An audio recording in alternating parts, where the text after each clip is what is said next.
గానీ ఈ వార్త అయితే ఉంటనే ఉన్నదులా. ఇండ్లకెంచి మొదలుపెట్టి గుడి బడి అని తేడా లేకుండా అన్నిటికీ సూటి పెడుతుర్రబ్బా ఈ దొంగలు. మరి ఈసారి ఎక్కడేసిర్రో చూడుర్రి కన్నం.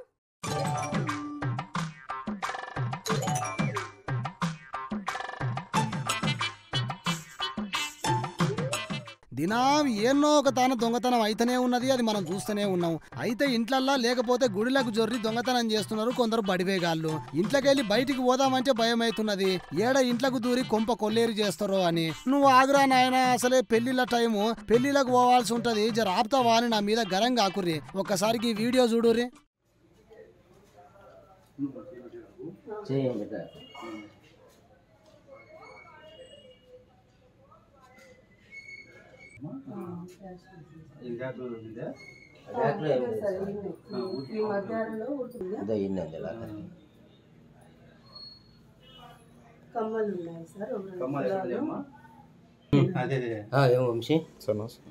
అన్ని లాకర్లో ఉన్నాయి సార్.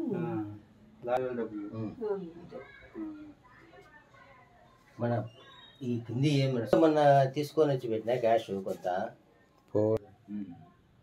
మొన్న మా చెల్లెలంటూ ఫంక్షన్ పోయినాం సార్, అక్కడ మర్చిపోయి ఇచ్చింది. అది అక్కడ 1 గంటకి కాలేజీ నుంచి వచ్చినాక వామ్మని బీరువా వలగొట్టి లోపట ఉన్న లాకర్ ను కూడా వలగొట్టిరు బట్టే బాస్ గాళ్ళు. చూడుర్రి, ఇల్లు మొత్తం అల్ల కల్లోలం చేసిర్రు. ఇక అసలు ముచ్చట ఏంటంటే కడప జిల్లా ప్రొద్దుటూరులో ఆర్ట్స్ కాలేజ్ రోడ్డుల ఒక ఇంట్లో దొంగతనం చేసిరట దొంగ బడివేగాళ్ళు. ఇక మెయిన్ డోర్ ని వలగొట్టి లోపలికి పోయి బెడ్రూమ్ లో ఉన్న బీరువా వలగొట్టి అందులోకెళ్లి 20 గ్రాముల బంగారము 40,000 రూపాయలను తీసుకొని ఉడాయించిర్రట. ఇక ఈ ముచ్చట తెలుసుకున్న పోలీసులు ఆడికొచ్చి పరిశీలన చేసి తొందరలోనే ఆ దొంగలను పట్టుకుంటామని చెప్పిర్రట. ఓ జనాలు జర పైలంగుండ్రి మా అమ్మగాని, ఇంటికి సీసీటీవీలు పెట్టుకోర్రి. ఇంకో ముచ్చట ఏందంటే ఇంట్లో బీరువాల పైసలు పెట్టుకోకుర్రి, ఏమన్నా ఉంటే బ్యాంకులో పెట్టుకోర్రి.